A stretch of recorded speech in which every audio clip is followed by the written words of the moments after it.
Yeah, we good. Okay. All right. Welcome to Libertarian Infighting, ladies and gentlemen. My name is Danny Duchamp. Today we're going to be talking to Scotty M about why he's not a real libertarian and he's only a minarchist, not an anarchist. Let's had some audio troubles at the start, but let's give this another go. All right, Scotty M, who are you and what do you do? Well, so I'm someone who was born and raised in a country that's been faced with a lot of socialism in the past. Obviously Scotland, it's been faced with a heavy nationalisation before. Got to remember the years before Thatcher. So for me, how I get into obviously libertarianism, and is because of the fact that my passion is directed towards the economy. So there's a lot that I don't know, and obviously there's a lot that I would love to actually get to learn. Um, and I think that's the path of everybody, so to speak, in many regards. But how I reached minarchism is because most of my influence came from economic history. It came from the perspective of, you know, reading a lot of stuff from the Mises Institute, who I knew was the Austrian school and stuff like that, and they would obviously provide a lot of logical arguments. And one figure in my country, well, you know, Britain as such, was Margaret Thatcher. She was absolutely hated, and I was just always the sort of person that just thought to myself, right, I'm not going to go along with what the majority say, or just because the majority hate her. I'm actually going to look, and I'm going to see for myself. I'm going to do my own independent research, and it turns out that a lot of the stuff that was claimed about her just wasn't true. I'm not saying she was perfect, far from it, but when you actually go and you look at the economic history, because that's my own interest, and I remember the words when I was first introduced to the likes of, Thomas Sewage Jr., thanks to a friend in Louisiana. Um, as he says, that often where people end up politically stems from the influence of their perception on history. So, in other words, take for example the Industrial Revolution, or the Great Depression. These were the things that really interested me the most, because you would hear constantly, "Oh, it was all the free market's fault. It was caused by the gold standard and all the rest of it." Even today, you can hear the arguments about, "Oh, deregulation caused the banking crisis." Yes. Yeah, we're all used to that one. these these drove me nuts, so to speak. Right. So, So wait, when man, you first started hearing that sort of stuff, were you did you immediately think it sounded suspicious? When you were hearing people saying that deregulation caused the banking crisis, did you know enough such that immediately sounded weird, or did you have to kind of be exposed to the libertarian ideas from the Mises Institute first? actually, I was exposed because of a relative, and so because he was heavily involved in the stock market and stuff like that. Okay. And I asked the question, you know, what is socialism? What's so wrong with it? Mm. And I remember his words. He just says, Scott, socialism is dangerous. It's dangerous. And I was thinking to myself, how the hell can an ideology be dangerous? You know what I mean? Had Mm. no clue, didn't know. And so I just got to the stage that I just thought to myself, well, if it's dangerous, I need to really, do research, look into history and everything. And see when you look at the history, everything just all seems to, fall together. It's like a jigsaw puzzle and stuff like that. And when you actually get to see the fault of socialism itself, and you start to look in the opposite direction, and realize that a lot of what's claimed about capitalism, it's complete opposite of the truth. Right. A lot of what's claimed just isn't true. So how long ago are we talking here with your introduction to libertarianism? Like how long would you say you've been a libertarian? 2011. 2011. 9 years. That's a fair amount of time. To be honest, it's longer than me. I mean, I might have called myself somewhat libertarian in 2011, but I wasn't. Now looking back, my positions there were not anything I would have considered libertarian. I maybe considered myself more of a cultural libertarian at the time. So no, you're relatively experienced then. Yeah, I mean, it's just one of those things. Yeah. So if you've been a libertarian since 2011. And you consider yourself a minarchist. Have you? And you're familiar with the Austrian school. You're familiar with the Mises Institute. So yeah, it's my favourite. It's my main influence, really. How do I explain myself? Well, I would consider myself by heart an anarchist because by heart I support true laissez-faire. You know, I would support just the free market. Just get government out the way. You know what I mean? By heart. But logically, I think the only reason why I'm a minarchist is pure and simply down to the fact that I don't quite have the knowledge yet. I don't quite have the know-how of how, you know, such a system would operate in terms of how it deals with crime. Okay. With how they actually, you know, because I've heard all about corporations or whatnot and stuff like that. So that's, Sure. you know, that's what I kind of would need to learn more. I just started reading, of course, Rothbard's book.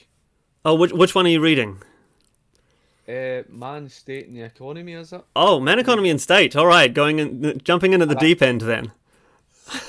Well, the interesting thing is that someone recommended. They said that before you go on to read Human Action by Ludwig von Mises, because I took a lot of, you know, influence of the likes of Rothbard's work or Ludwig von Mises' work from other, you know, economic historians and stuff like that.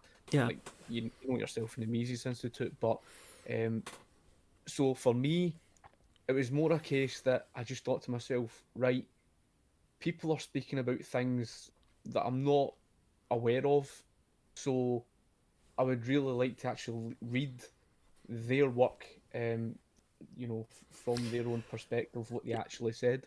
Yeah, fair enough. I mean, I've started working my way through those sorts of books as well.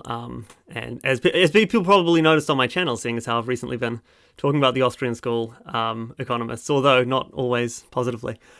Now, okay, so I think we're basically getting into anarchy versus minarchy at this stage. So if I was to come out with the basic argument, like the quick version, David Friedman style, and just see what your take on it is. I think the way that David Friedman, he's the guy who converted me, for the most part, to anarcho-capitalism, the one true faith. The way he had put it is, okay, so you agree that the government is an unfit organization to produce cars and food. Producing law under which the companies will operate to produce cars and food is not an easier job than producing cars and food. And so if you don't trust the government to produce the cars and food, why do you trust it to produce the laws under which we will produce the cars and food? Yeah, I can understand, obviously, the logic behind that. I think the main difference for me is that the reason why I do not trust the state with running any of these things is to do with the knowledge problem and the economic calculation problem. So it's really to do with a price problem, that the whole issue with nationalisation. I mean, you take, for example, in Great Britain, when we had the heavy nationalisation, we had things like British Rail, and British Rail was just a disastrous failure. The shortage of passenger journeys. It was running at nearly a £1 billion deficit. It had the outdated trains, which was identical to what you would see with the outdated cars in Cuba. And this, Britain wasn't exactly this, well, okay, before Thatcher, you would say it was the most most heavily nationalised outside the communist world. But yeah, Britain's had its ups and downs in that sense. So you can see where I'm coming from, that when you look at these things, government is just completely incompetent because there's no way it can escape the knowledge problem. Again, it would relate to prices, Sure. and it couldn't deal with the very economic calculation problem, because the inevitability, and I've always said that, it might not be people's intentions, but when they nationalize something, the government is going to control the prices. The government's going to be the Yes. one to control, unfortunate as it is to say, and this is what happens. Right, So and when it comes, the just government's one last, not going to. Yeah, I'll let you finish. Sorry. just this one last wee point. Sure.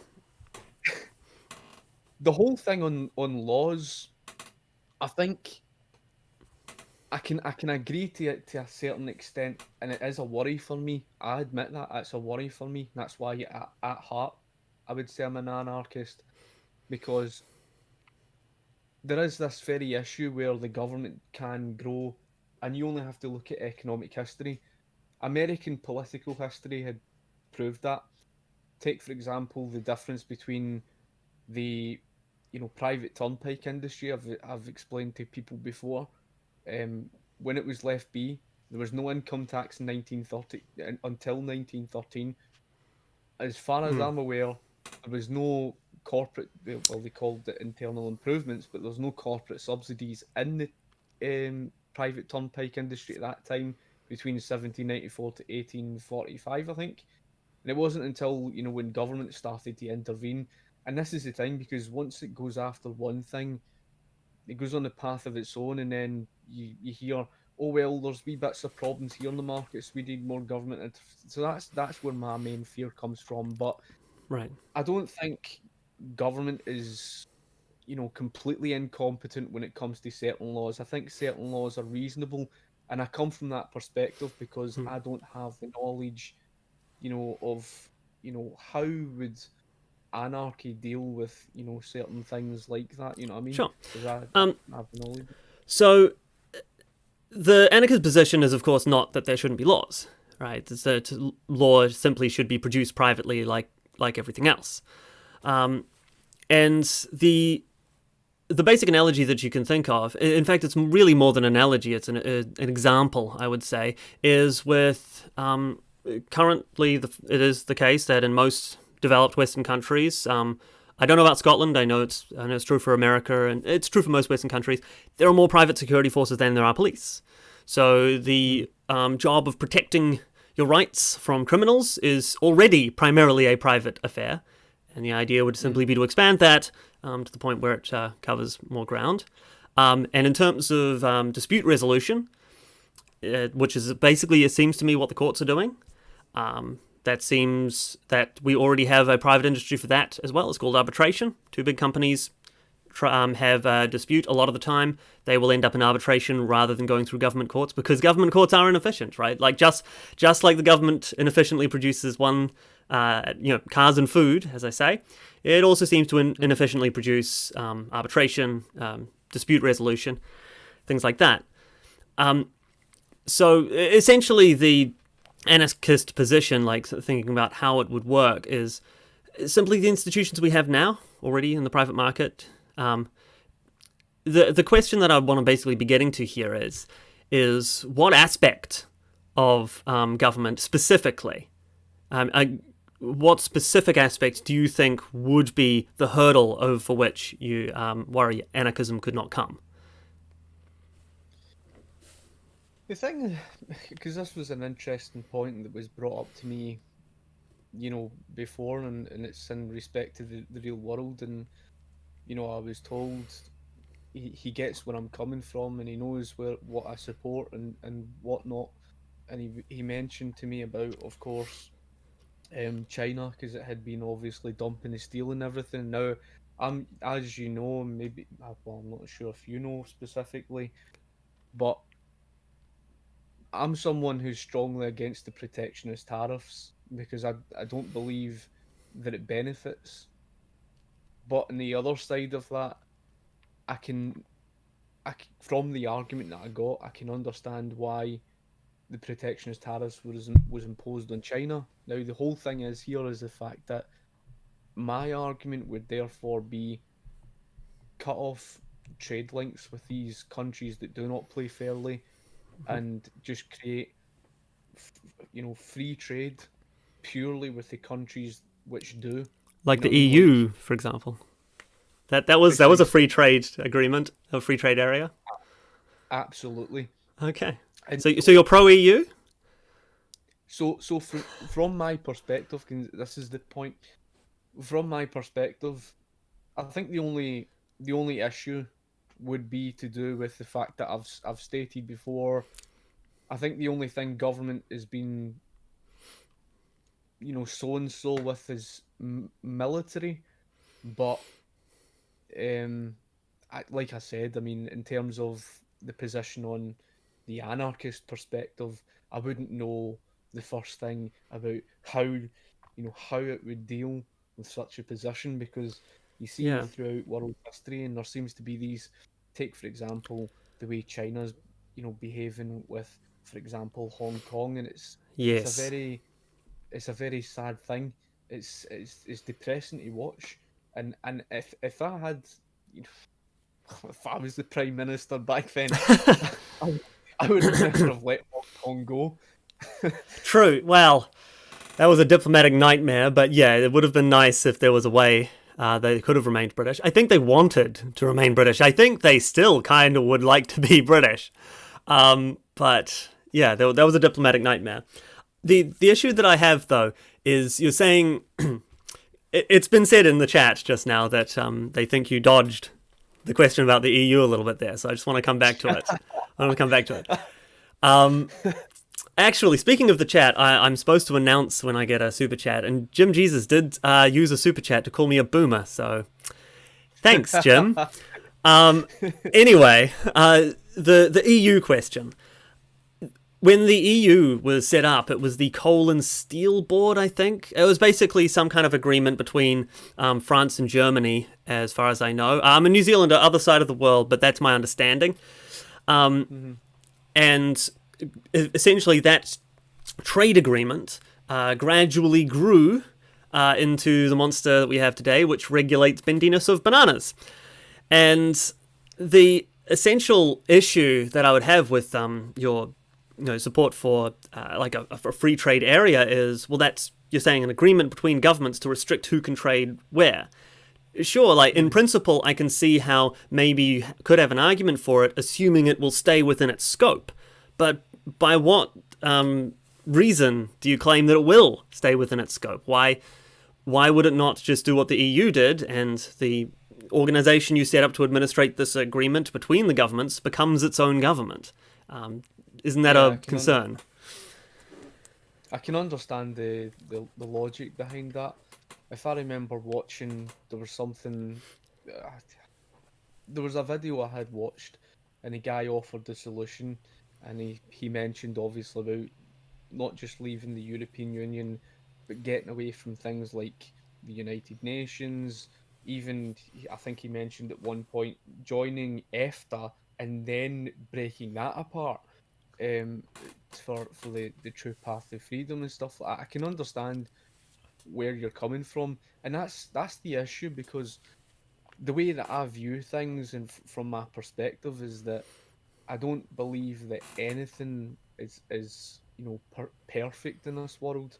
I think there would have to be measures to prevent such a thing from like that happening, like what you've seen with the European Union.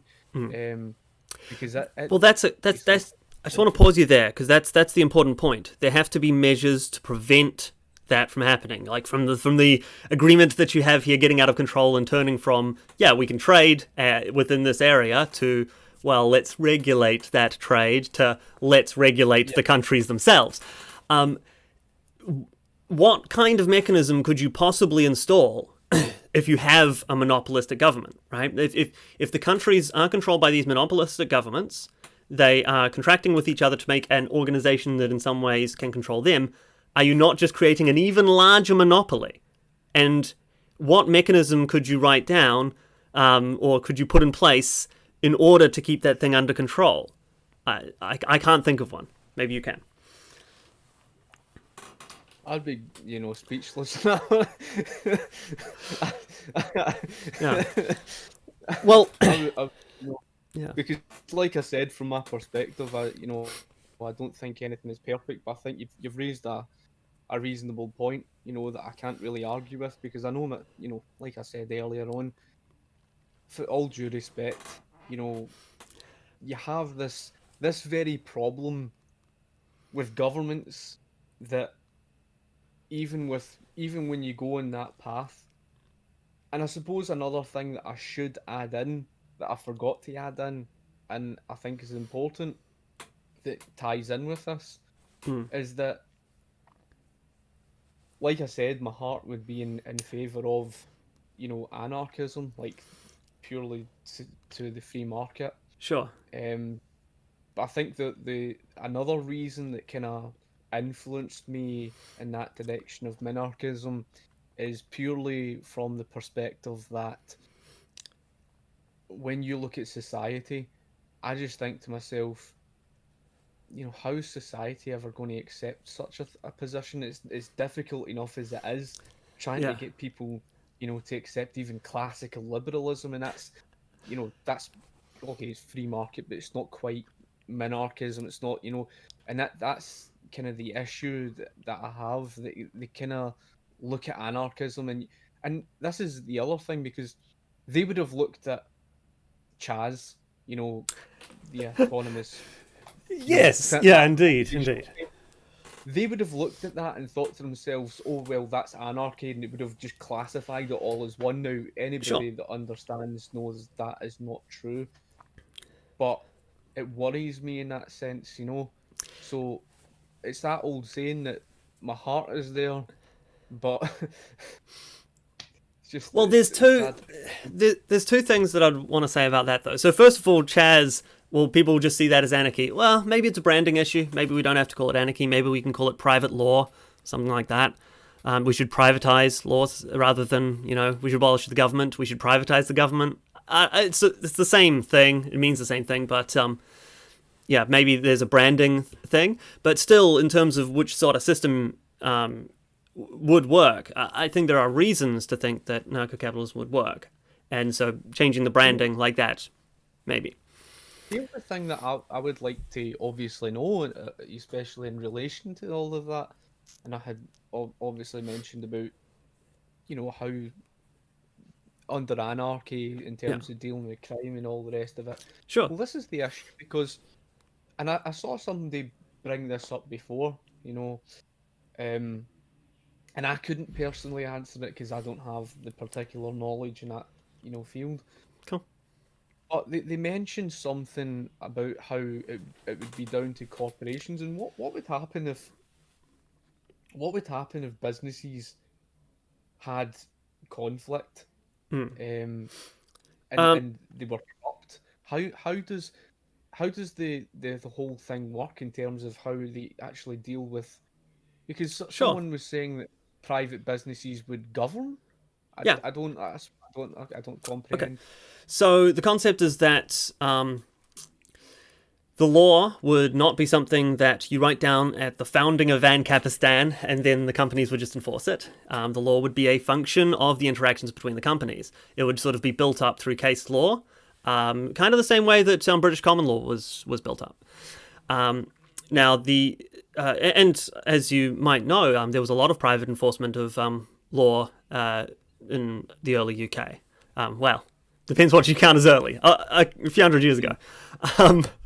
So, yeah, and the idea if two companies had some kind of dispute is, like, well, wouldn't the common example given is that, say, I steal your TV, and my corporation says that I didn't do it. Your corporation says that I did.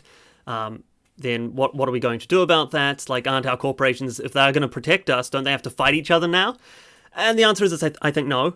I think that war is basically expensive, and the two companies, if they are successful profit-seeking companies, they may make mistakes. Everyone makes mistakes, and I'm not saying it'll that we can necessarily predict it'll work out perfectly, but I think that we, at least unlike the current system, have some reason to expect it to work out like this, that the two companies would know that they're going to get into conflicts beforehand. And so they would have agreed to some kind of arbitrator to determine who's going to have to pay damages in a certain situation. There would have to be some kind of agreement about how we determine who's at fault. And if you want an analogy for this is actually how insurance companies often work. When you get into a crash with someone else with your car, the two companies will usually not take it to court because court, like war, is expensive. And so what they'll do is they'll have some arbitration clause, they'll have some rules about how they determine who's at fault, and then they're going to just settle it between themselves. Right? And they keep most cases out of court, and I think that you'd have an even stronger incentive to keep most cases out of war. So that's essentially how I'd see it happening. And the law that you'd get would be the decision-making process of the arbitrators. And the arbitrators would have to provide rules that they're going to announce that they'll rule by, that the corporations want to, the enforcement corporations, like the protection companies, will want to contract with them for. And the people will want to purchase protection from insurance, from protection agencies that have agreements with arbitrators who have laws that people will want to go by. And that's the basic idea of how the law comes about in anarchy.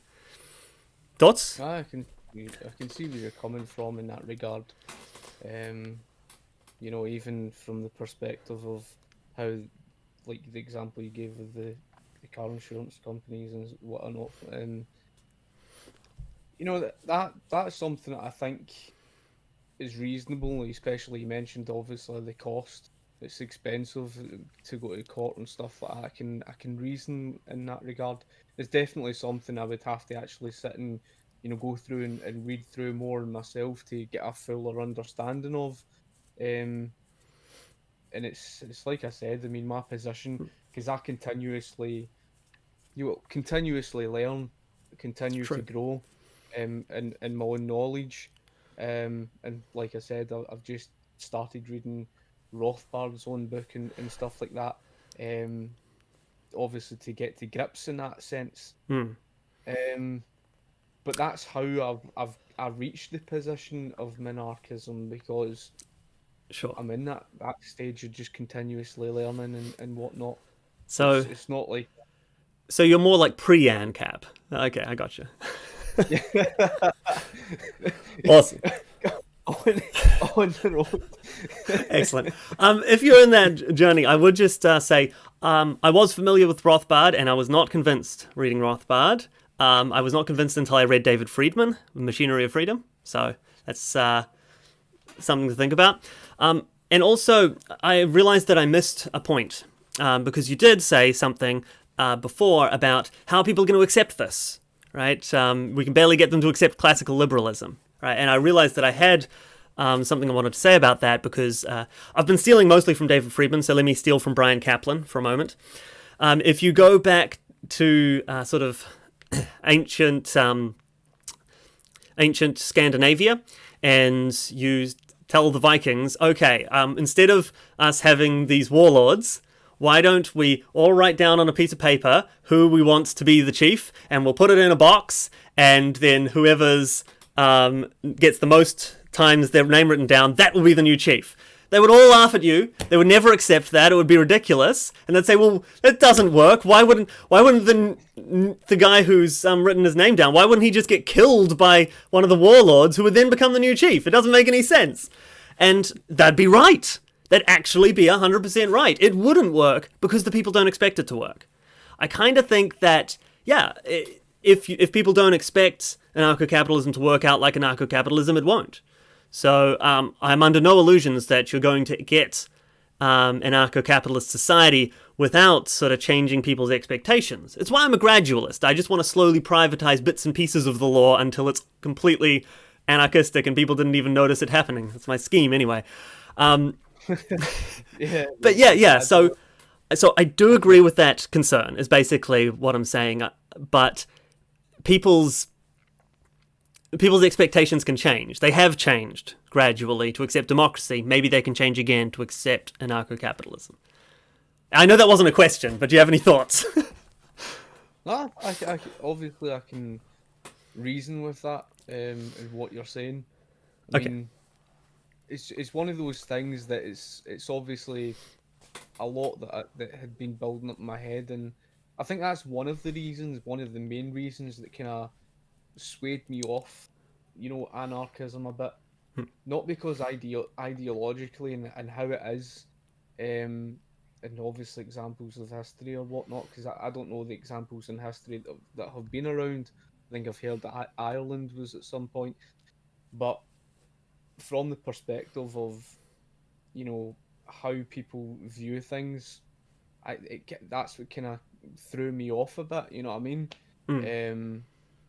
But I think if that were the case, and if people were to change in their expectations and stuff like that, then I'd be all for that. I said to people, see if there was ever the opportunity and it ever came around, I would fully support the anarchist movement. I would fully support it. Um, Well, but okay. it, Let me come at it from a different angle in that case, because it seems like I'm basically a pragmatic libertarian. I'm not a hardcore deontologist. I don't agree with the NAP as a fundamental moral rule. I think sometimes it is justified to initiate aggression. However, it would. I think that people would be mad at me if I didn't at least present this to you. First of all, are you a deontological libertarian? Right? Is the non-aggression principle the fundamental of morality? Are there times when it's justified to initiate aggression? the way that I look at the non-aggression principle, I strongly believe that people should be let be to who they are. And the only time that force is ever justified, in my eyes, and this is obviously speaking from my heart, but the only way I feel is that basically 2 seconds. No worries. But yeah, ideologically, from how I feel, there should be no force unless, of course, defending. If you're going to obviously defend yourself, because if somebody's going to infringe upon your rights, Yes. that's the whole issue. So yes, I mean that's where I'm coming from. So you are a However, pretty I big know, defender of the NAP? yeah, I would strongly support. Okay. Well, That's what I'm in heart. I know you know But where I'm here, going with this, but let me go there anyway. I know you're going So because if you support the yeah, state, aren't you supporting an institution that is going to aggress? yeah. Yeah. So you knew where I was going. I'm sure you have a canned response. Let's hear it.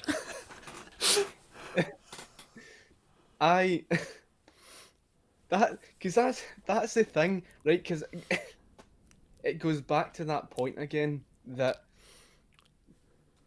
the whole thing that I don't believe anything's perfect, right? I don't believe anything in this world is perfect, and that's how I reached that position. Because like I said, I didn't have the knowledge, and I've watched obviously your own video to know obviously you're a very knowledgeable guy. You certainly know what you're speaking of. Um, but yes, it's that whole thing that I can't, how do I explain it? Hmm. I can't say that I wholeheartedly support a position unless I'm knowledgeable enough to do so, Okay. confident enough.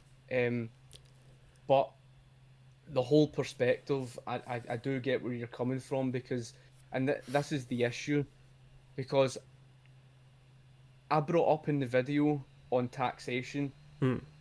that it is theft, right? If Yeah, there I was a saw way, that. if there was a way for taxation to exist in a way that was voluntarist, if there was such a thing, I would support that, Would right? it be taxation if it was voluntary? Isn't it just payment? Well, that's that's the issue, because from what I'm aware of, Yeah. I don't. Well, if I say, Um, well, you don't have to give me this money, I've just got a thing here. You can have it if you give me the money. Right? That's now voluntary, but that's also not taxation. That's a payment. Um, if you are in favor of some level of taxation, because I really want to pin this down, even though I'm not a deontological ANCAP, it seems that it is true you're at a fork here. Either you have to say, all right, well, sometimes aggression is justified, even just not in self-defense, or, well, I just can't support the state in any way.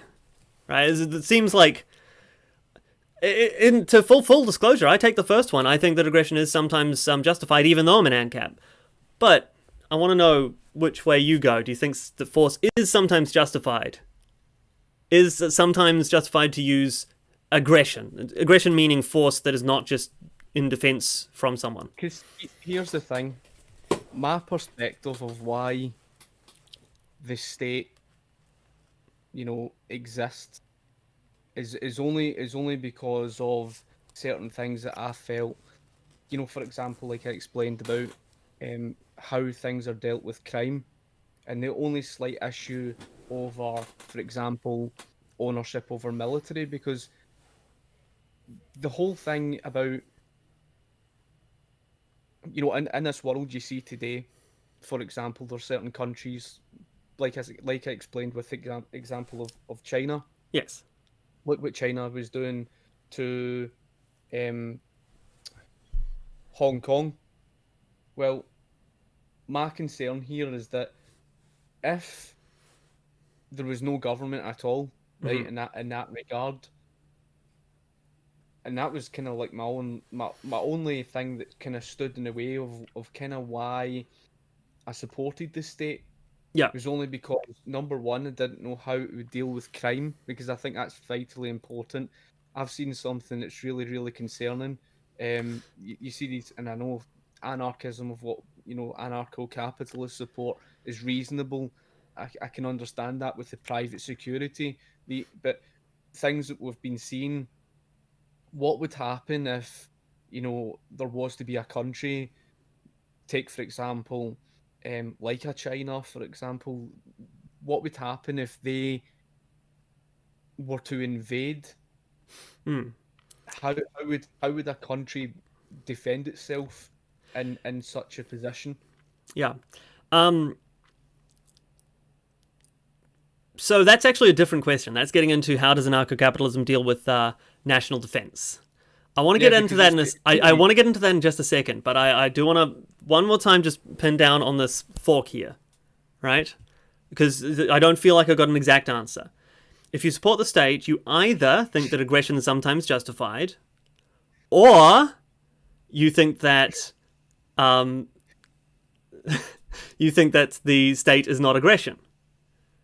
I necessarily, mean, right? If the state is not, maybe you think that sometimes taxation isn't aggression, or maybe you think that aggression is sometimes justified because you support taxation. Which one of those are you yeah, I gone mean, with?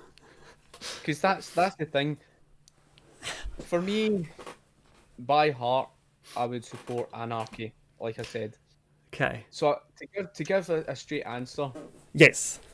you'll probably say you're an anarchist. Okay. From my perspective, force is unacceptable from the state, and I accept that. I accept that completely, and that's kind of the reason why I'm You're an hesitant. anarchist. I, mostly I am. I mean, I'm literally hanging on to government by the string of a thread, right? That's it. Okay. Um, because here's the thing: I support the state, and I support the state's ownership of over military. But for the life of me, in my heart, I can't deal Right. with the fact that there is that force. And the, Yeah. the only someone mentioned, I would love for them to bring it up, because they said they would mention, but how then would there be a voluntarist tax? And if there was to be a voluntarist tax, I don't know if it's something kind of like the way you see with, yeah, I don't know, like you have the road sort of tax or whatever. Sure. Um, kind of like that type of stuff. I don't know if there was any way, but mostly when you're speaking about the non-aggression principle, Hmm. it's in my heart that I do not believe that anyone should be, forced to do anything. They should be free to do anything with their own body. They should be free to be as Okay. individuals. But I do draw some concerns, and perhaps I've got certain conservative values only, and that's why kind of minarchist, for example.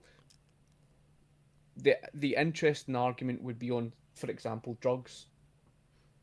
There are certain drugs that I do feel that are very, very dangerous.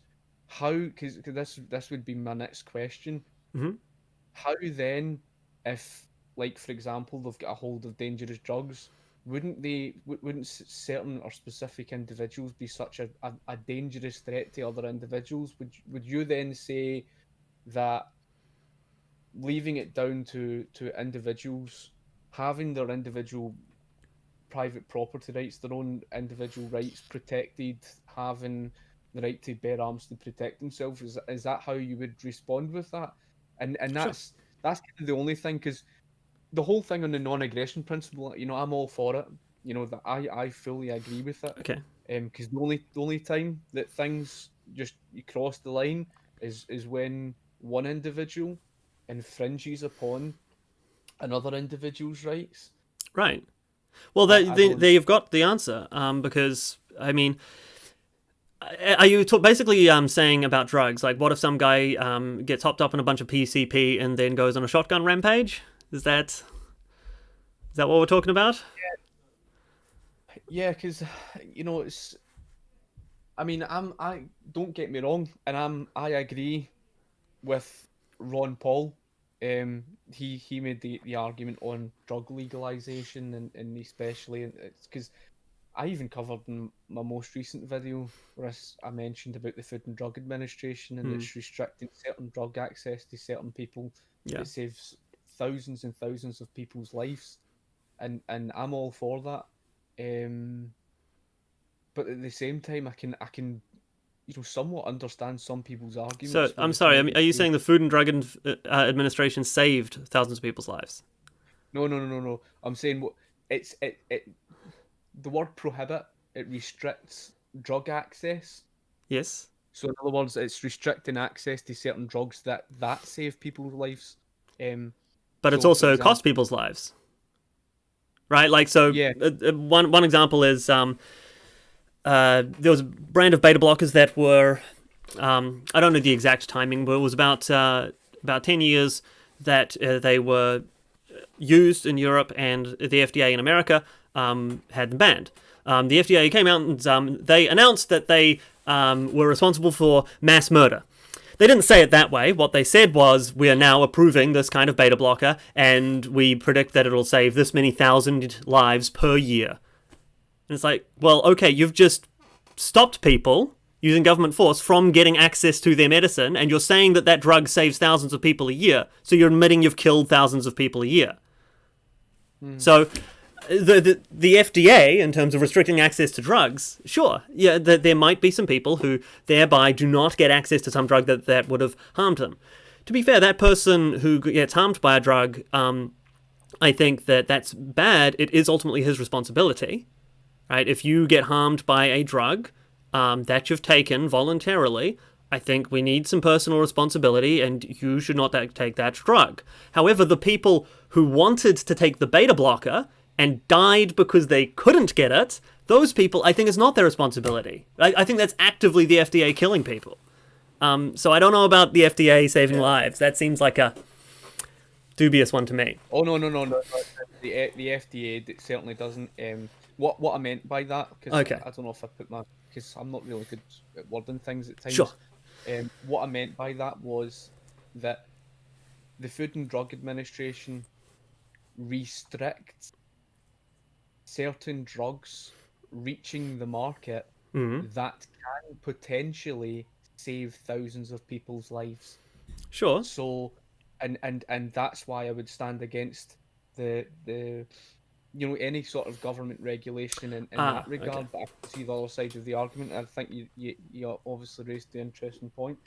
The other thing I would just like to quickly add here is that when it comes down to um, the war on drugs, Hmm. it didn't work, and that's I think that I was obviously thinking, um, but that's the issue. I mean, the whole thing on anarchism, I was just kind of wondering, if there was such a situation, let's just say, for example, there's there's no obviously government there. There's nothing obviously there to regulate, and people are free to put in to put in their own body what they want in terms of drugs and stuff like that. Yeah. Fair enough.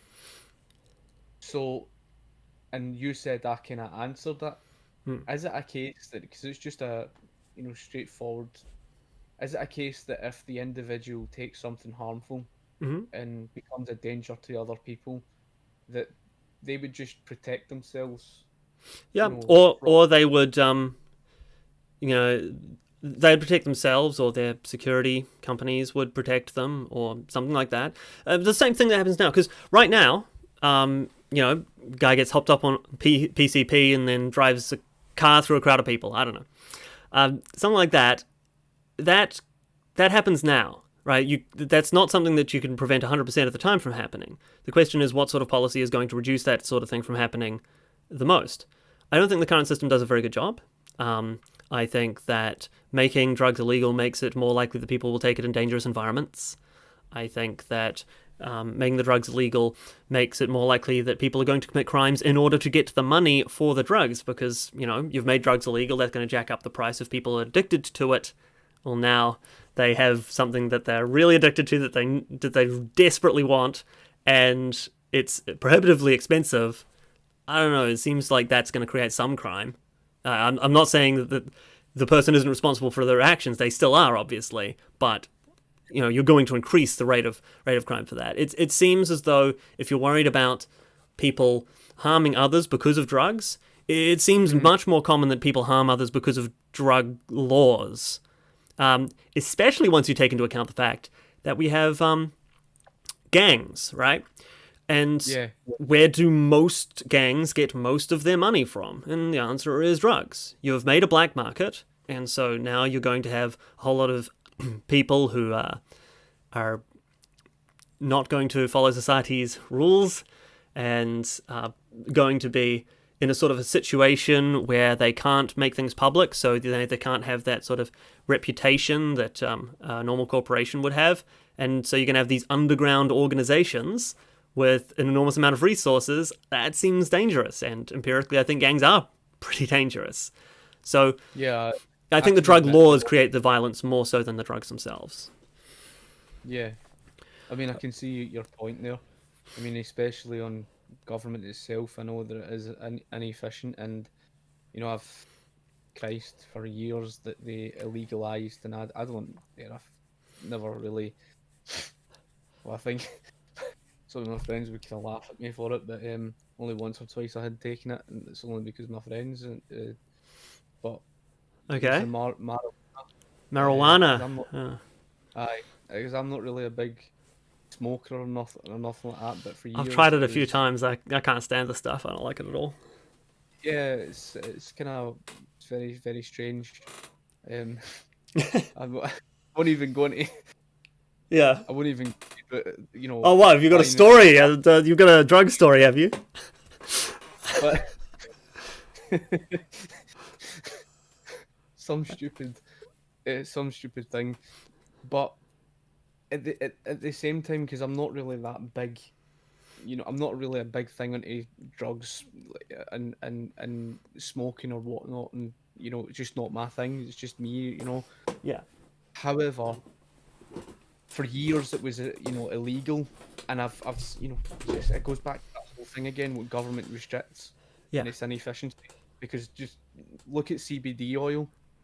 Now that is something that has saved countless people from that you've seen. It cures people that have got Parkinson's and whatnot. I didn't know I've that. even watched videos, and it's amazing how it transforms them. So I can get where you're coming from in that regard. The thing that I was going to ask you though, Mm-hmm.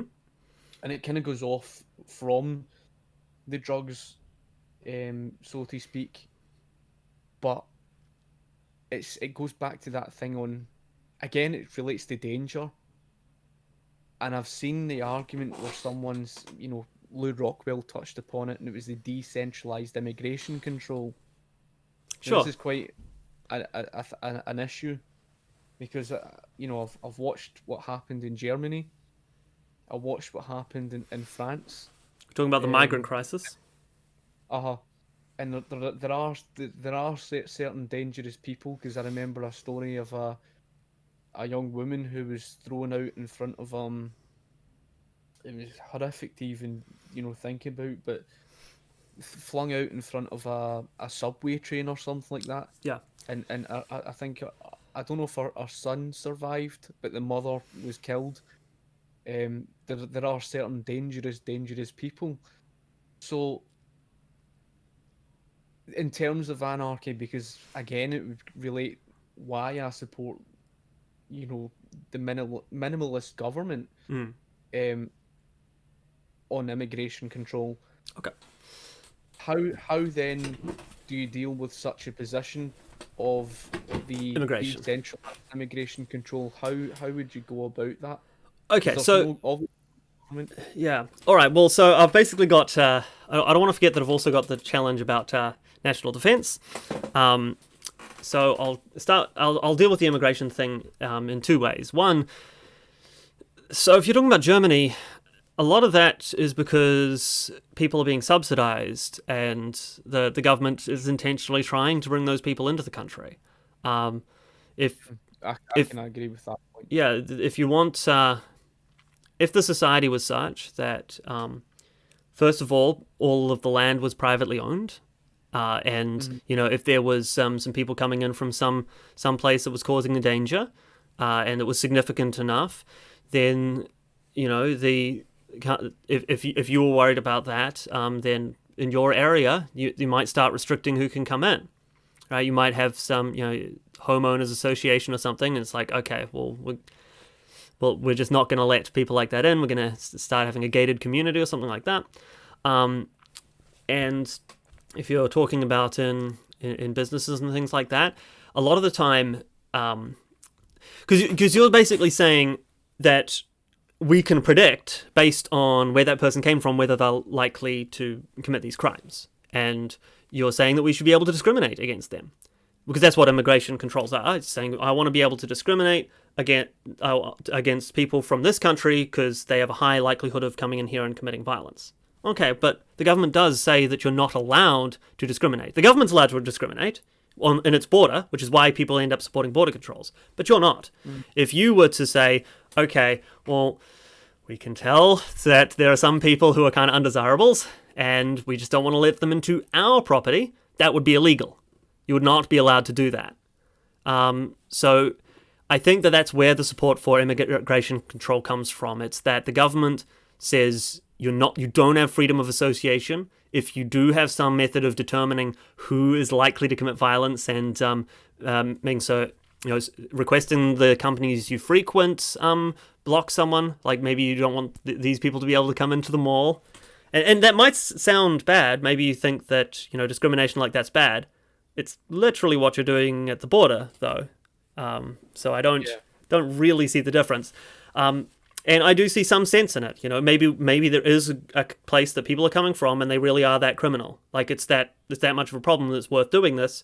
Okay, but then let's make it possible for people to do it on an individual by individual basis. Right? That seems to be the best way of doing it. I suppose that's a reasonable point that you've obviously raised again. Yeah. Okay. Well, while we're on reasonable points, It's not been much of a debate, has it? It's all good. It's all good. Yeah. Someone in the comments said this is more of a coming out stream. Hopefully, at the end of this, we will we'll get this guy to support anarcho-capitalism. Scotty. Yeah. Teaching anarchism. Yes. All right. So that's the immigration point. The other one's national defense. And I'll even admit that national defense is easily the hardest problem for anarcho-capitalism. And the reason it's the hardest problem for anarcho-capitalism is that it's also the hardest problem for any country, right? If you have, let's say you were to start up a new state, right, in some area, one of the most difficult things is, what if someone comes and conquers us? Well, it's a serious worry. I don't see that that problem goes away if you're an anarcho-capitalist. Now, you might say, okay, but it's worse if you're an anarcho-capitalist. Not necessarily. We're talking about a war. The way that you win a war is not as, the sort of the naive idea might be. You have the bigger army and therefore you win because you conquer the other people. Generally, wars don't work like that. We say that Vietnam won the war against the United States. And it's like, well, that doesn't make sense. How could that possibly happen? America has a bigger army. And it's like, well, no, because what you're actually doing when you're fighting off an invading army is you're not trying to defeat them and destroy their entire army. What you're trying to do is raise the cost of them invading you, demonstrate to them that the cost of invading is higher than any gains that they may get by invading you. So you simply create a large enough deterrence. So I don't think... I can see. Yeah.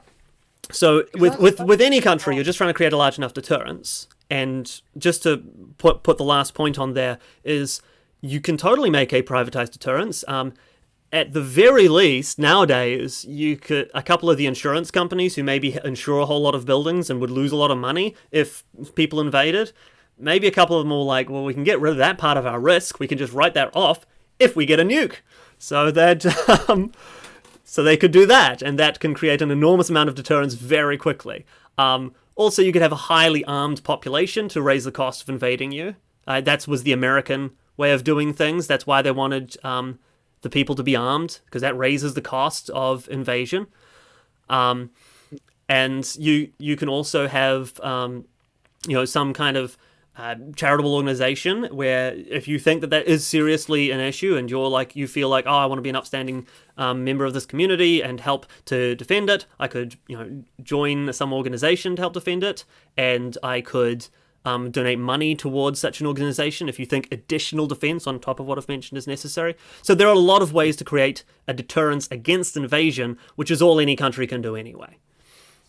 Yeah, because that's kind of that was what I was going to kind of ask, because of the fact that in terms of how you would go about, obviously, with the deterrence, because I think, obviously, I can see where you're coming from, because I've even heard this argument, ignore the fact of with the British state, obviously, but there was obviously the whole talk, and you'd know yourself with the Scottish independence that came about, and I think because of the fact it sits, as far as I remember, the deterrent sits in Scotland. I think it's in Glasgow, in fact. I'm not entirely sure. Oh, but I didn't actually know that part of the debate. So you guys got the nukes.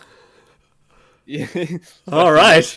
Well, I don't know. You guys, it seems like Scotland is a good place. You can just secede and then say, it's like, oh, again, we've got nukes. And the UK will say, oh, but they're ours. And it's like, I think they're on our land. I don't know about that. So that's the thing, because that's kind of what I was going to ask. The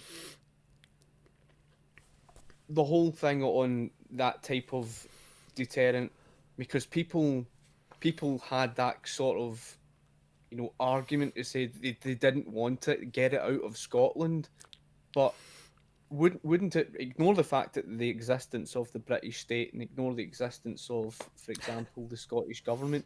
Sure. Is having something like nukes and that something that would be classified as a reasonable sort of deterrent that they would use, not use, sorry. Yeah, I'm pro nuke. I'm pro nuke. I like nukes. I think they're great. I think they're an excellent tool of peace, basically. I think nukes have saved lives, and they will continue to do so. I think, if you think of it this way, a world in which people have the ability to protect themselves from harm, like a whole lot of shields is actually a tool of war. A whole lot of swords can actually be a tool of peace. If you have the ability to harm the other person, and the other person has the ability to harm you, you have a situation where you're probably going to have peace, because it's like, well, I'm not going to It's gonna, like, sure, maybe I can take some of his stuff if I threaten him with my weapons, but I could get killed, and that's a much larger cost. The other guy does the same calculation, and therefore you both stay at peace. If you have one of you who has the ability to defend yourself, it's like, well, I can harm him, and he can't harm me. That, I think, is where you get the beginnings of war, conflict, and things like that. I see your point, because again, the point that you've made there, it sounds very similar to just, normal gun ownership. Yeah. Where obviously the individual has the right to bear arms, and therefore, because you're able to protect yourself, then you're less likely to be attacked than that of someone who doesn't have the right to bear arms, and I can see your Exactly. point in that perspective. Okay. So yeah, And to build upon that, if you were to give someone a gun, like someone who's got a gun, and there may be some danger to that. He could hurt people with it. And it's like, true, he could. But let's see which one of these things is going to create a worse situation. That person who you're worried will hurt someone. Let's say you give him a bigger gun so he can hurt more people. Maybe that's bad. Let's say you give him a really great body armor so he cannot be shot by anyone. I think that's more dangerous.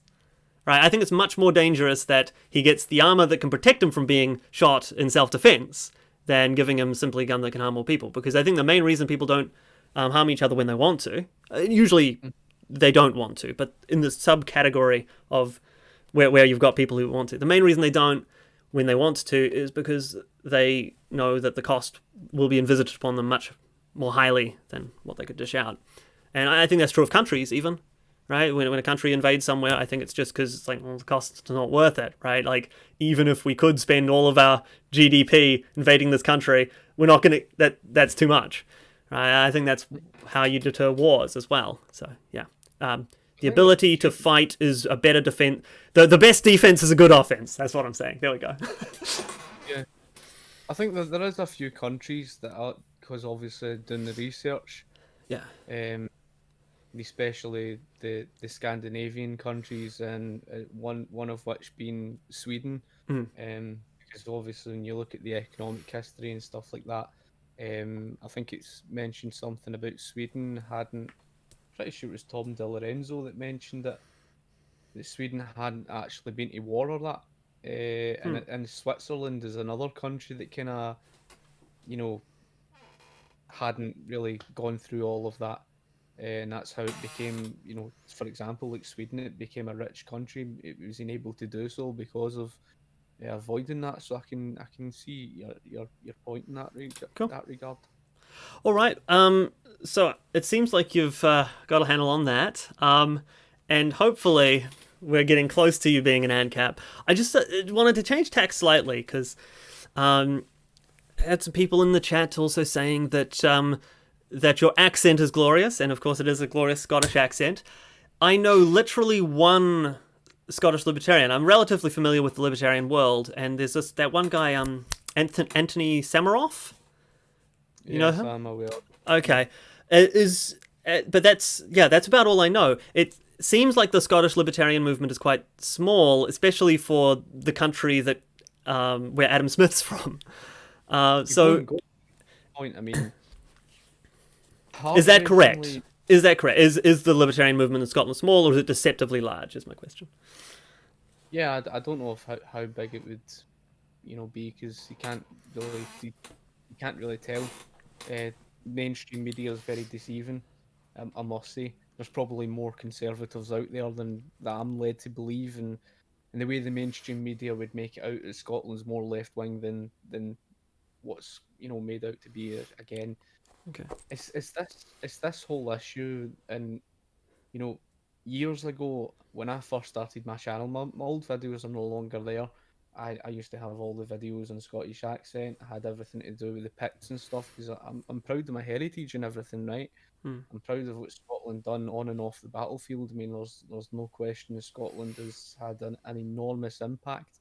But I felt that a lot of my pride, I went through, I wouldn't say exactly I was in a good state of mind in the last 10 years, and I think part of that I'd lost all my friends and stuff, and because of my political views, just Wow. because of what I believe. And you when you say you oppose the NHS, by Christ, that's it. You know what I mean? It's just one of these things.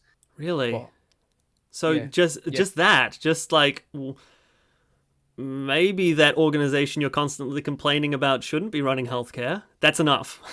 correct, correct, Jesus. correct. And the sad thing was, I think it was because one of my friends, his brother, had an illness, and I've got full respect, but it's that age old assumption, at the end of the day, oh well, if you oppose the NHS, that means you don't care about people, and it means you only want healthcare affordable for the rich. And I'm thinking to myself, I didn't even say that, but they just blocked me out anyway, and they just turned their backs on me. Yeah. But the point being here is the fact that going through that time period, and I would say the last 10 years, well, nine years, I would say, because I got into politics and stuff like that. um I posted out a lot of stuff that was patriotically Scottish. I used to call myself a Scottish nationalist only because I didn't know what that was. I used to. That was before I got into politics, but progressively, I would say 2011 to 2012, when the Scottish independence debate came around, and that's when I really started to learn, because I was already warned about socialism, Hmm. but when the Scottish independence debate came around, just for me putting out a video saying nicely that I would vote no to Scottish independence, I was, followers that had been following my videos for, several months, some even a couple of years, they they all turned their backs on me. All of them called me a traitor. Jesus. Um, they called me a Judas, and then the death threats followed. They said, "Oh, I dare you to take your views. I dare you to say what you're saying here, and take that out to the streets of Scotland." And I just Wow. thought to myself, wow. And I warned people, I says to people, socialism cannot be democratic, cannot be libertarian. Just you watch, folk, just you watch. And I was proved right, because when the referendum came around, I think it must have been the same day, one of the polling booths had vote yes or else on it. And the fact that they were Jesus. even giving some celebrities death threats, it's frightening. And I don't know if you've seen it recently, but Nicola Sturgeon, she has honestly got a cultist movement in this country, and a number of them, um, you know, support her through and through. And I don't know if you've seen it recently through Maya Tussey, Yeah. but he mentioned about um the fact that she's now trying to push forward a hate speech bill, which which is something that would really make Adolf Hitler proud. And one Wow. other thing that they were trying to push forward, and this makes me sick, because I now follow the Scottish Family Party, as they had got me to like their page and stuff. Hmm. But I think they're conservative. I'm not entirely sure. But it's like that thing with gradualism that I agree with yourself on. Yeah. But they are now trying to push forward into our schools pedophilia, enabling getting kids watching What? What do you sex mean? education, Oh, sex education for like younger kids. and trying to normalize things that are straight out Yeah. of normalize pedophilia in this. And there was also, and this one's scary. This was a few years ago, and I had someone recently on my channel posting, and he says, "Oh, there's nothing wrong with the named person scheme." Do you know what the named person scheme is? What is the named Listen, person scheme? the named person scheme is basically to have a legal guardian by the state, right? A legal guardian up to the age of 18. A legal guardian for up to the age of 18. So, in other words, you would have basically being brought up by the state. I mean, and what was it in the white Wait, paper during the Scottish independence? The I'm white sorry. paper in the Scottish For independence. who? For who? Who gets these legal guardians assigned to them? Any all kids What, from every kid would have like a state official who's in charge of them as opposed to their parents. yes, Holy yes, crap! Okay, yes. so yeah, if that is actually has any support in Scotland, I think that I've got my answer. No, Scotland is not very libertarian. The libertarian movement in Scotland is much needed.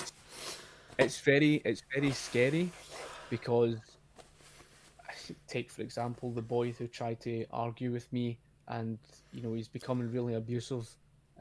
Again, he tried to insult me personally because I was defeating his argument, Yeah. and his argument on Scottish independence. He's just so blinded by it. A lot of them are just so blinded by it that they would support anything that she's done, or tried to do, and the named person scheme is one of them. But what went along with that, the white paper was this book for Scottish independence. Yeah. Now, in the white book, it mentioned, along with that, it basically was something to do with women's rights, getting all women into the workplace. Now, I'm all for women's rights. I'm all Yes. for that. And you go back to the early 20th century when women were getting their rights, and I believe firmly in that. But the type of third wave feminism you're seeing, today, it's a really, really scary thing. And you could take literally all of that, and it sounds like Nazi Germany. Yeah. Although we're not exactly living like Nazi Germany with Yet. consequences on that, but I don't know, with the amount of power that governments have gotten during this lockdown, they've got the tools now. We might be. I would just say though, really quickly, with respect to third wave feminism, there's a video that I have on my channel that I'd definitely like you to watch. We don't have time to go into a totally different topic, but it's basically, I think it's called Feminism, the Cancer That Always Was. It's not just the third wave. If you actually look into feminism from its origins, it's a lot. It was kind of always this, right? It's women's rights, sure. Feminism, no. Yeah, basically that's what what you mean. in any case, There's a difference you're saying, obviously, about the women's rights and that of the feminists. yeah, feminism's a specific movement that has founders. They have it's a specific ideological tradition, and it's a rather horrifying one. And the thing that people think of as third wave feminism is just feminism. No, Yeah. In any case, so we're coming up to sort of close to where I'd want to end this. But before we do that, there's a bunch of people in this Discord server who would like to have a chat with you as well. If you're keen, you can say no, by all means. But if you're keen, would you like to jump in and have a bit of a conference call with a bunch of other people? Yeah, I can drag you across. I can drag you across if you don't know what you're doing. Yeah, because I'm clueless what I'm doing here. So. Okay, cool. Well, okay, it sounds like you're into it, so I'll jump across now and we'll have a few other people maybe asking some questions and things like that. So, let's see.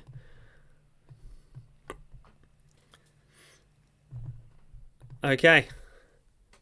Alright, everybody. I've dragged Scotty in here. And, Scotty, you can press the video thing again in order to bring your video back, if you want to. Click that. Yeah, there we go. Okay, so there's a bunch of other people in here now. Hey, anyone want to say hi? Anyone got a question for Scotty? No, all silent apparently. Hi. Oh, there we go. How are you doing? What's going on? Cactus, you sound like an absolute mess. That's true. I am. Okay, do you have a question for Scotty? How are you doing? What's going on? How's life, man? Aye, things are well, mate. Things are well. What a riveting question. Thanks, I Cactus. wouldn't exactly say it's perfect, but I've kind of dug myself that kind of hole. But I'm trying to improve myself and try to fix the issues that I've kind of got, and Because, like I said earlier on, I was absent for a spell from posting, and I've actually got the book sitting over there because I keep it beside my bed because obviously it's something that I read to try and help me. Is the Psycho-Cybernetics. I don't know if you're aware of No. that, but it's Psycho-Cybernetics is something really powerful in terms of the information. It's just how your mind works and everything, and to put it simple, if you think negatively, you're just going to feel negatively. If you think positively, if you have positive imagination, then you'll feel positive. So I've been trying to just do that, and of course, maintaining myself. Not losing myself, but trying to fix the problems that I've had, and trying to put things right. That's certain, so to speak. Has a lot of this stuff, it sounds like you've been having a rough go of it lately. Has a lot of it been because of, your friends and stuff ditching you over this political stuff? I wouldn't. Well, they, they were something that I put on weight around about 2007, and my confidence skydived. Seem to have lost it. And, yeah, and then I think it was, a year with my ex, and I kind of blamed myself because she had a lot of, problems, and I felt, guilty. Unfortunately, it's just one of those things. And then it kind of snowballed onto other things. I eventually lost my friends, but my issue was more or less, the build up, because I came across someone whom I really obviously cherish and like a hell of a lot, and I didn't exactly do anything right. I certainly did. There's certain things I could certainly go back and fucking boot myself for. Right. But it's something that I've obviously, certain things of the past I just wish to, kill off the negative and improve and go forward. That's basically it. Well, thanks. So there you go, Cactus. You got a real answer. That's what you wanted. Yeah, no, I couldn't have asked for better in terms. I thought hard about that question. I'm glad you gave it the respect that it deserved. Thank you. So, we could tell you thought about that. Yeah, we can tell, Cactus. Well, if we're to jump back on topic, though, are you an ANCAP now? That's the thing. I mean, from what you've explained, and I know you're a very obviously knowledgeable guy and everything, I think I would say that ideologically I would be, All right. Ideologically I would be. It required a qualifier, ladies and gentlemen, but we kind of got a yes. Yeah, that's what I'm confused about. What do you mean specifically? Surely you mean something when you say it's in the sense that it's ideological. So, in what sense aren't you ANCAP yet? Well, I wouldn't. I like to be in a position where I've got good, sound knowledge. But yes, I mean, I like to be in a position where I've got good, sound knowledge of everything. So, like for example, earlier on, I explained on a thing that I don't fully have the knowledge of the court system and everything. Like it's very hazy. Like, okay, I can take the stuff that he's provided, but there's so much more that I feel I can obviously learn from not just himself, but obviously just from the research. So that's just one of those So things. what would you need to learn to become a stronger ANCAP? Well, currently I'm reading material from the likes of the Mises Institute, so I'm already Bitch! Okay, So, sorry about that. Someone just started playing. Who the hell did that? It was Cactus. So yeah, I promise. No, it wasn't me this time. I swear. Okay. Anyway, go ahead, Scotty. I apologize for that. so yes, the book that I'm currently reading, for example, Murray and Rothbard, is it Man, Economy and State? Is it? That would be the one, yeah. Well, that is a book he wrote anyway. It's his. So that's the thing. It's his And economics book that eventually gets into anarcho-capitalism. So here's the thing that I would like to know, because this was the bit I was a wee bit confused over, because obviously I don't have that same knowledge. But when you critiqued Murray Rothbard's take on anarchism, I assumed that maybe you were against anarchism or something like that. And it wasn't until actually you mentioned about, anarchism against the Minarchism that I realised, okay, you opposed Rothbard. So here's the thing. See, when it comes to the whole thing on anarchism, right? Is it a case that there's obviously a different perspective of anarchism from Absolutely. different people? Yes. So first of all, I don't want to say. So do I oppose Rothbard? I think Rothbard's done a lot of great work, and I'm a big fan of Rothbard. But I just have my disagreements with him, and I was not able to be convinced by the Rothbardian tradition of anarcho-capitalism. There's basically two schools of thought, right? Which you could loosely describe as the Austro libertarian anarchism and the Chicago anarchism. You can read Murray Rothbard or you can read David Friedman. Those are the two sort of founders of it. Both of them come from the ideological tradition, which is sort of descended from Lysander Spooner. I don't know if you know who that is, but he's sort of an American. Yeah, he's probably the first ANCAP by a lot of definitions. He was an individualist anarchist who seemed to have a very strong affection for capitalism. So yeah, you've got Lysander Spooner I'm a big fan of, Murray Rothbard I'm a big fan of, but David Friedman is really where I think the best consequentialist argument for anarchism comes from. And to me, it just kind of sounds like that's what you want, because you have that conflicting idea where it's like, well, I'm against initiating aggression, but the state does that, and yet I kind of support the state, I think, and you know that there's that contradiction. And I think that's because we as humans, we aren't 100% driven by those kinds of rights-based arguments. We think there's other things to care about than rights. It's like, well, sure, the state violates rights, but if it's going to be a complete disaster without them, maybe we should accept some level of rights violation. And I think that is the correct view. It's just that I think it won't be a complete disaster without the state. And that's the perspective that David Friedman comes from in Machinery of Freedom. And you can also see some more of that in some papers by Brian Kaplan. You can also get a basic rundown of it in Why I'm an ANCAP by me. It's a video. Yep.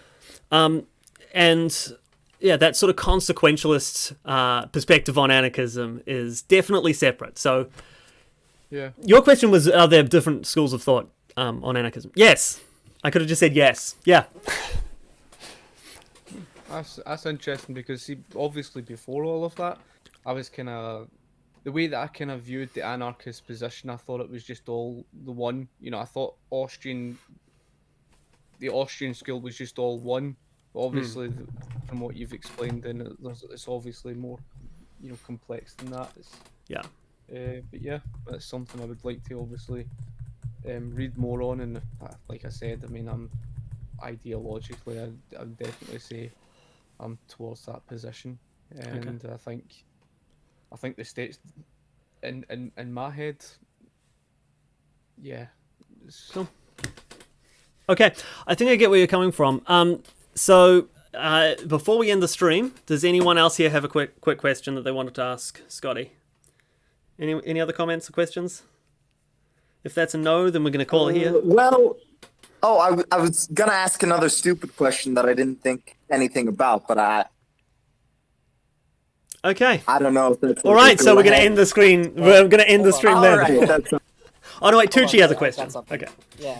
So the wifey and myself will probably be moving to England here in a few months. If you need friends, you've got a couple in us. But Setting that aside, I love the fact that you essentially went through the same cognitive dissonance that I went through when I first joined Danny's server and started having conversations with them about libertarianism. It was almost like watching myself kind of go back through that, and I would just I would say that the best thing you can do is to start reading the literature about, from like David D. Freeman and, Milton. If you like Rothbard's always good. I always get a hard on listening to him. But, as far as everything's concerned, dude, welcome to the club. It's great. Fuck the state. There's no legitimate use for it. So burn it down. Yeah, I mean, All right. Because in response to obviously what you say there, I mean, I do completely I agree in terms of, when you look at nationalisation, everything, the state's just, it's a disaster. And there was something recently, and I should bring it up because I forgot to bring it up earlier, and I shared it earlier on, and it was something to do with the state is now going to start taxing people. I don't know about other countries, but I think here in Britain they're going to start taxing people for online shopping, right? For online shopping, simply because people are not going and buying outside in the outside stores. So basically, the state wants to force and redirect people outside To the stores. and we all know that it's cheaper to buy online, and this is the state really is. I think it It shows. holds back innovation. I think it- holds back. Yeah, go ahead. I think it shows that its state's kind of a weapon because I didn't know that in the UK they were starting to do that, but I want to be willing to bet that if you start taking a look into lobbying and support for that, I'm going to bet that a lot of the brick and mortar stores who are feeling like they've got the online stores coming in as competition, I'm going to bet that they're actually supporting this to a large degree. Because, it's a state's a weapon that people use against one another, and it's not one I think we want to keep around. Yeah, Alright. I can't argue with that. Okay, I think that this has gone on for about an hour and a half. If we make it too long, then people aren't going to want to watch it after the fact. So we'll just leave it pretty much there. Scotty, do you have any closing remarks? Anything else you want to say? Well, I think obviously it's been very, educational. I've enjoyed the talk and everything like that. I enjoy obviously discussing things on these topics and whatnot.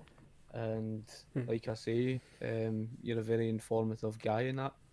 At some point I would, no doubt, if I can work out obviously live streams and stuff like that, I would have obviously yourself on to discuss another topic of that at some point. But I'll need to figure all that out first, and so like I say, I'm just more than happy that so long as people, and I've always been strongly in support of anybody that supports the free market. At the end of the day, doesn't matter whether it's classical liberals, minarchism, anarchism. I think we're all on the same page, and I firmly and passionately believe that the libertarian movement needs to be stronger in unity in terms of really driving force. And I think this has been a good discussion and stuff like that. It's not been anything malicious like that. It's just I don't understand people that get all defensive and pure malicious and stuff like that over positions. It's just not really the case. It's just, at the end of the day, we're all on the same page and we all fight for what we see is right, and that's basically to the liberty and the free market. All right. Well, thanks very much for coming on, Scotty. And where can people find you if they like what they've heard? So basically, I have my page on Facebook, but like I say, I don't really trust Facebook because they might eventually delete my page. Okay. I'm not too kind, and it's the same with YouTube. So you can obviously find my YouTube, Libertarian Views, Scotty M. Yeah, I've put a link in the Again, description. You can also find me on Parler through Scott C.J.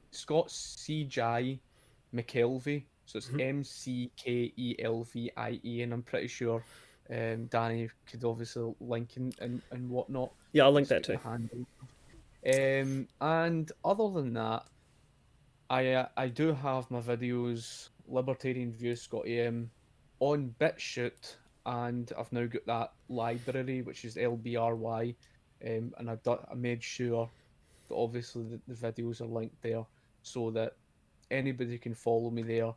It's decentralized, and well, they can't delete the videos. But like I say, you can't really trust after what you saw of what happened to Stefan Molyneux. It's a very scary thing, True. and I think all of us really need to be concerned. Absolutely. All right. Well, thanks very much for coming on. I'm going to end the stream there, and thanks everyone for watching. And Thank you. bye. See you. I've hit end. Now I never know how long it actually is going to take to end, but I think it is